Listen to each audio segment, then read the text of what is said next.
Monster. So this is America, huh? Listen. What's up, everybody? It's Soren Baker here on Unique Access Entertainment. As always, please hit that subscribe button. As y'all know, it's right down there and it's free. That enables us to keep coming to you guys as often as possible with as many interviews as possible, with as many icons of the game as possible. So please hit that subscribe button, like our content, share it, talk about it, be about it, each one, teach one. And we appreciate your guys' support in getting us this far. Now, today we have the honor and privilege of being joined by the Rockness Monsta coming through for part 2. Thank you for coming through, sir. Yeah, appreciate it, man. Thanks for having me back. I hate that. I hate leaving anything incomplete. You know what I mean? I felt like we had so much more to talk about. So thanks for having me back.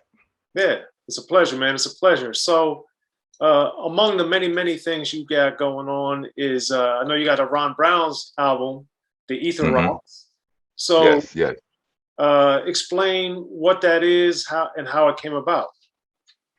Well, the album is called Ether Rocks. The title comes from him, one of his AKAs being the Ether Boy, and of course, me being Rock.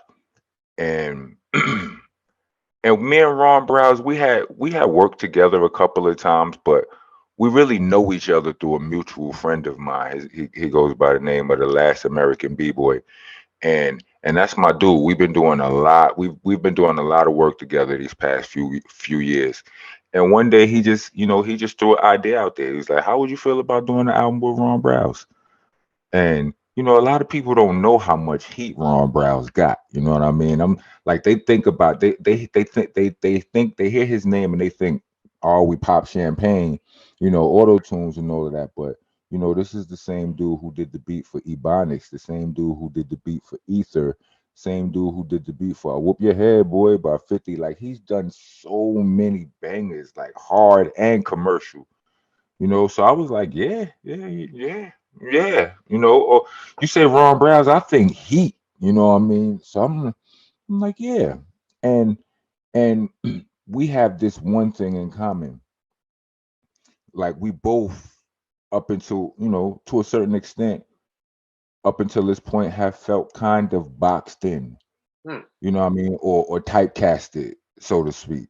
You know what I mean? You think of him, you think of, oh, we pop champagne, but really he can rap too, and he got fire beats that that ain't always commercial or radio friendly. Like, he got hard shit. You know what I mean? Pause. And me, a lot of people, they look at me and they think the Rockness Monster. They think all of this hardcore. They have what it like they can't. They have their expectations. I'm kind of boxed into being this hardcore, scary rapper and all that. When I ain't scary in real life no more, like, you know what I'm saying? It's like, come on, be like, I mean, like I said earlier, like, no matter what, I will always take some time out and write some ignorant bars, just because I know that that's what they expect here. You know what I mean? That's what they come to the Rockness Monster store for. But, like, I do other shit. You know what I'm saying? I'm a whole entire human, and I like to rap about the other facets of my life too. You understand what I'm saying? And that used to include the club before COVID. You understand what I'm saying? Like, shit like that. Like, I mean, not the club. I'm like, nah, I'm not a club dude. But when I go, I enjoy myself. My work is done in clubs and shit like that. You know what I mean? And my work ain't really work because I love it. You know what I mean?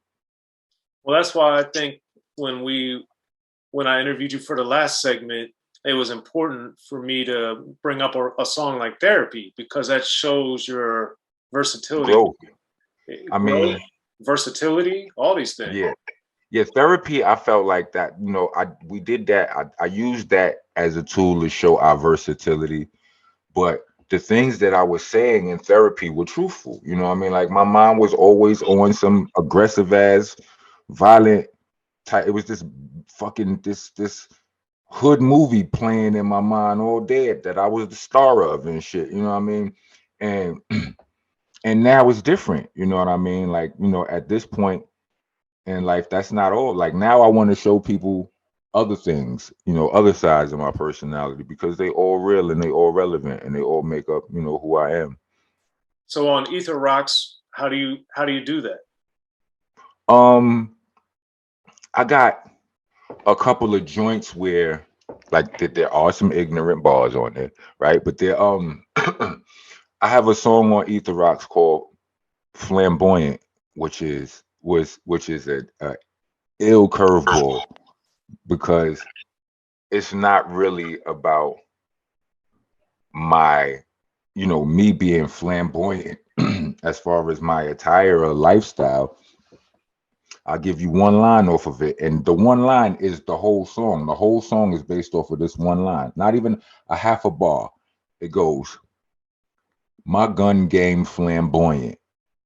That's what the song's about. It's it's like, but whereas it was seen, of course, it's back rock in his, in his hardcore gun talk.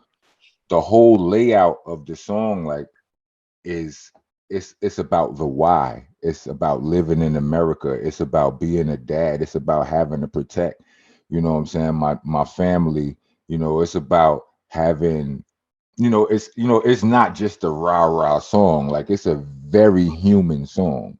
You know what I'm saying? It's like it's a song where it's like I don't even, like, like, I'm old, I'm achy and shit, like, and I got a family to protect. Listen, B, you understand what I'm saying? Like, fucking insurance is crazy, like the insurance niggas ain't got health coverage these days and all of that. I can't even afford to take, to take a ass whooping. You understand what I'm saying? So it's like, so this is what you gonna get. You understand what I'm saying? Like, so it's also a song where it's a song where I kind of speak to politics, the state of the game, the state of America. It's a song where I'm in the club chilling. You understand what I'm saying? Like, it's me in the club talking my shit. You know what I mean? So yeah, I get to do some things on the album. You know what I mean? Well, speaking of America, you recently also had the America Huh single or song, Yeah, which yeah, I thought was very powerful. Among other things, talking about protecting our women and yeah, just breaking down a lot of the atrocities that are still going on in America on a regular basis. So yeah. um, I've always looked at you as somebody that can do a variety of things, but that's not the Mhm. type of song you're really known for, quote unquote. Right. So when you're writing it, when you know you're going to be putting that type of song out, like, do you feel differently? Do you feel like better than ever? Like, how does that work for you? I mean, when I write that type of rap, when I write a rhyme like that, I say to myself, I'm always saying to myself, now the people gotta hear this. So, like, they need to hear this. So, and then I begin to strategize on the best way for them to hear it. It's like, do I put it on a song on my album? Do I use it do I spit it at a radio station? Like, I go up on DJ K Slay and give it to him that way. You know what I'm saying? Something like that. But the always to have it on my album is the best way to get the most value out of it. You know what I mean? Like, but I made the song, and I don't that song may end up landing on one of my albums later, on the M3 album, because that's what I wrote it for originally. You know what I mean? But we was just we was in the midst of the Monster Monthly series, and I was like, we need a song for this month. Fuck it. Let them hold that right there. You know what I mean? But yeah, like, the best way to immortalize it so where that it has the longest lifespan is to put the verse on my album or whatever. But you know, but I do feel that way when I'm writing it. When I first start, the first couple of bars, I'm like, unacceptable. What's the how's it go? How's the first the shit? I told Crons, I like Piff and shit, right state. I'm a law abiding citizen. You know what I mean? I start, from that point, it's like I'm already in the mind frame of talking about the state of our country. You know what I mean? From the first bar. You know what I mean? And I go living raising my kid until a nigga tripping in his caps. Oops, upside your head. Gilligan, listen. Till I'm still in my, and then I take you back into some of my normal shit. You understand what I'm saying? The shit that you come to hear Rockness, come to see Rockness Monsta for. You know, I ain't trying to look like a winner. I'm trying to pretty chick convention to cross me over Benjamin. She a dime, but she stupid. Simpleton. Enough of the silly shit. I can really get militant. Got a military, but not a million. Scratch that. Holla, baby, bro. Mike million. Left a big shit in the whip. You know, all of that is, all of those is regular rock man hardcore bars. Like, you know, for a portion of that. But it's me leveling the two. Me telling you that I'm this way, but this, like, I'm this way because of this, or I have to stay this way because this still exists. You know what I mean? And then, you know, I go off into a little bit of braggadocio and then I stop and then I bring it all the way back and go deep, you know, because that's what I really came here for. You know what I mean? Right. But it's meant to be a mixture of bars and education. You know what I mean? Well, one of the greatest of all time, edutainment, Boogie Down Productions, KRS-One. So there you go. Yeah. Yeah. Now, speaking of blending different things with the Monster Mondays podcast that you have, Mm-hmm. I wanted to get down beyond doing it. How did Starang Wonder and DJ Rec end up being your on-air team with that? Well, Starang Wonder is like, you know, that's it's one of my best friends in the world. Like, and we have a really interesting chemistry. Like, you know what I mean? Strang has always been a real jokester. You know what I mean? Like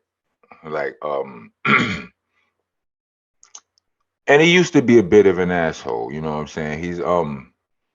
He's tapered down, you know, he's matured a lot these days and all of that. And, you know, but he still has all of the attractive remembrance of his assholery. You understand what I'm saying? It's like all of the cool parts he still got. So um when my homeboys, I got these homeboys that I've been rocking with them for a long time. They from San Diego. My man's they got a country called a country. They got a company called Black League Entertainment, and I've been working with them. Like I recently reconnected with them during the pandemic, and we've been doing work together. And my man Rich Martini hits me up one day. Is like, listen, you ready to do a podcast? I, and I was just like, we working on a couple now, but you know, we was doing it at our own leisure time. But he had a situation with Dash, you know, Dash Radio, and which turned it into, you know, okay, well, let's do it. Let's do it right now. You know what I mean? And you know, I don't know. And DJ Rec is also like, that's my home. Like, me and DJ Rec have known each other for years, but I know DJ Rec through my homeboy Rich Martini. You know what I'm saying? So, you know, it was just an easy way for us to, you know, it was just something that we did together. It's like, you know, we've been friends all this time. We had lost contact. We reconnected. Let's do something together. So it's, you know, it's a couple of, you know, him, his peoples, me and my peoples, and we just put something together. Something I mean, mostly because, I mean, mostly I say we chose Strings because it would be dope. You know what I mean? We thought it would be dope. Like, I could choose, you know, I could have chosen a lot of other people, but I just thought that he and I's relationship is it could be dope in a whole lot of ways. Like, you know, we argue, we joke, we do all of that shit. You know what I mean? Like, not a lot of people. I don't argue with a lot of people. Him, yes, and I'm willing to, and I'm willing to let the world see that. Yeah, and also with the debut, the launch episode, having Bernadette Price, Sean Price's widow, on there. What made Right. that? What made that the move to want to kick it off with that interview? I mean, it just was first. It was just all scheduling. You know what I mean? Like, it was all scheduling. Like, we was like, we have a producer. I don't run, like my producer started scheduling, you know, started reaching out to us, like, who can we get? Who do we, you know, how many, whoop do I, whoop do I, whoop do I? We started coming up with our list of names, and um Bernadette Price's interview was literally the first one we did. You know what I mean? It didn't have to be the first episode, but it was because it was the first one we did. You know, her scheduling just came through first. So we did that one first. And and then I kind of locked us into it being the first episode because during the interview I was saying, I kept saying, it's our first interview, thank you for being our first guest and all this It's like, now it got to be the first episode. I don't, so that was just what it was.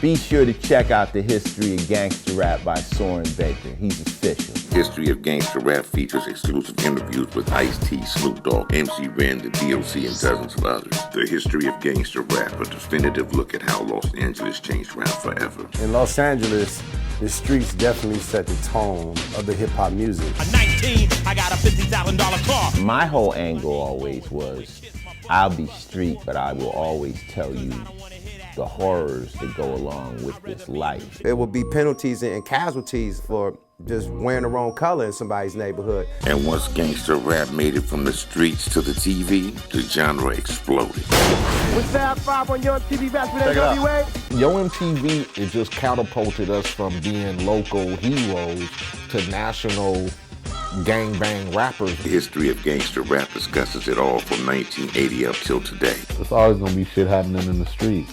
You know what I mean? So it's always gonna be something to talk about. The History of Gangster Rap in stores now.